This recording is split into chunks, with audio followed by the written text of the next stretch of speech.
it was... Oh, hey.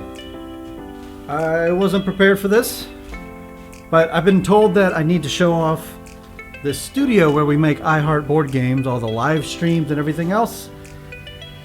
So I guess it's as good a time as any. Now we did just stream like 8 hours of Betrayal Legacy. But you know what? Let's do it anyway. Let's go.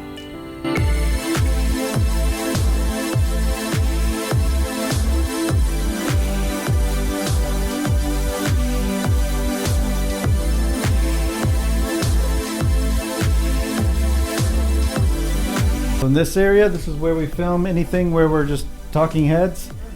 And right here, we got the Brio Cam. Currently, it's looking at the table.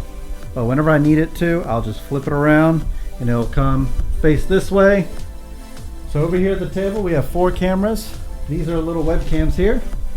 These are C920s. These are Logitech webcams. Right here, we got a C930. It's a wider lens, so to be really close to the table and pick up the whole card that's on the table. Everything here streams on this here laptop. It's a lot to put through a laptop, but it's the best way we know how to do it, and it's very portable. We've done a lot of road streams like that Dice Tower Con, and we've done it at Southern Board Game Fest, and it's worked out pretty well for us. Let's talk about sound. So sound has been the biggest issue for all of this. In fact, we started off with the lav mics, and eventually we switched to a Yeti tabletop mic, which you see a lot of streamers do, and it still wasn't getting the sound I wanted. And I bought these cheap little fee-fine USB mics, and I decided one day, I'm just gonna try it. I'm just gonna try to see what this sounds like, if it's any good. And it sounded a little bit better than the Yeti. So currently that is what we're using. It is like less than $30, I think. In the long run, of course, I want to switch to some sort of shotgun system. I can't go back to lav mics. I don't want to be tethered to a table. But if we can come up with some sort of boom mic that can cover 4 people, then that's ideally what I want to go with. If you have any ideas about sound, let me know them in the comments below, because I don't know, I'm running out of ideas. But I also want to keep my budget low.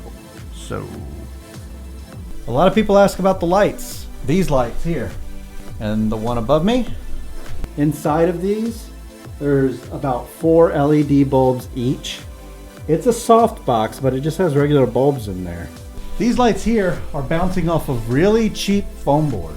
So anybody can do this, literally. The foam board just bounces off to reflect the light on us, because we want to play the games where they're facing us. We don't face them away from camera. We choose to decide to have the camera behind our heads, so we can do it that way. Over the years, we just kind of made it work. It's not perfect. We do get some glare sometimes off of some things.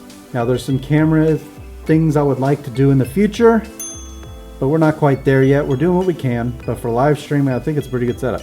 This wall here, the wall is just full of scores that we've had over the years. Not years. Some people have noticed this board down here. This is a Champions of Midgard board. We have the neoprene mat, so the board has made its way onto the wall. Down below here, this is a lot of prototype stuff. It's usually the messiest part of the office. Just other random stuff, you know? The games up here, mostly 2-player games. This is where, if somebody wants to play a 2-player game, this is the room they come into to choose that. And speaking of games, I need to show you where we store all these games.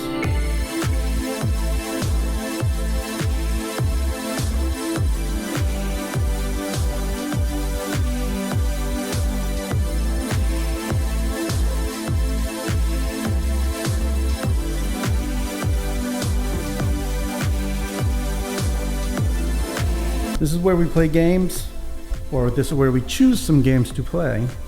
And we play games every Friday night. That's off stream. We just play with the other people in the community.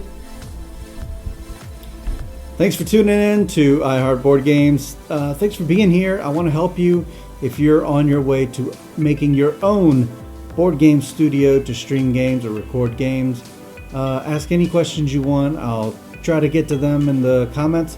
And once again, my name's Jesse, and until next time, the box is closed.